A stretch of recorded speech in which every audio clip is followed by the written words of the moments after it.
Brothers and sisters, welcome back to another week of Institute. Always so grateful for those of you who take a few minutes to connect with the Savior through these recordings.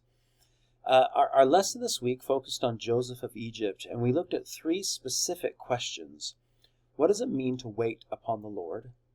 How do I avoid temptation? And why should I forgive? How does it actually help me? Joseph of Egypt is a stunning example of an individual who chose to trust in the Lord in spite of circumstances that happened beyond his control in his life. Take just for example, the experience Joseph had when he was sold into slavery by his brothers. Genesis chapter 37 verse 2, he was 17 years old. Jump up to chapter 41 verse 6 and we see that he was 30 years old when he stood before Pharaoh and had that incredible experience of interpreting the dreams. For 13 years, Joseph was willing to wait upon the Lord. I'm sure he had days of frustration, and yet where he got showed that his desire in his heart was set upon the things that matter most, even when he could not see the why behind what he was going through. He seemed to intuitively understand this teaching from Isaiah. They that wait upon the Lord shall renew their strength. They shall mount up with wings as eagles. They shall run and not be weary. They shall walk and not faint.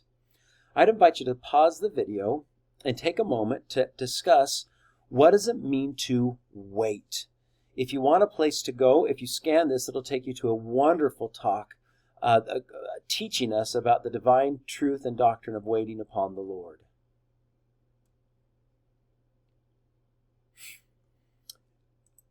I'm not sure what your discussion yielded, but I think of what President Oaks taught in his first worldwide message as president of the church.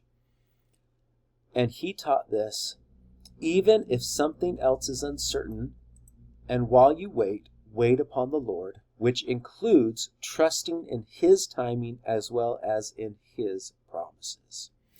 May we learn to wait upon the Lord. Second truth from Joseph is the concept of avoiding temptation.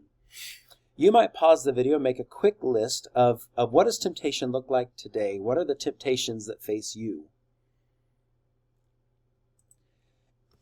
I'd encourage you now to pause the video and go to Genesis chapter 39, verses 1 through 2, and look for truths from Joseph's experience that might help us learn how to both avoid and fight temptation when it comes into our life.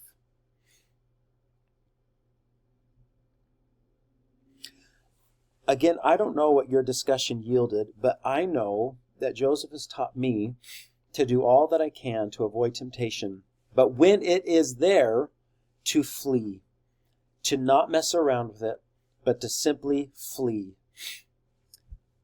Our third and final truth I'd invite you to consider is the concept of forgiveness. Remember, it was 13 years before Joseph is in Pharaoh's court.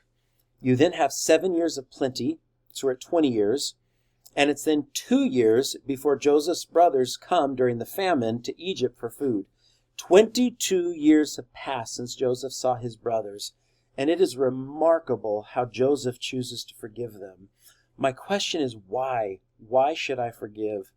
I invite you again to just scan this simple QR code, pause the video, and look at 10 brief quotes that teach and testify how forgiveness is for us.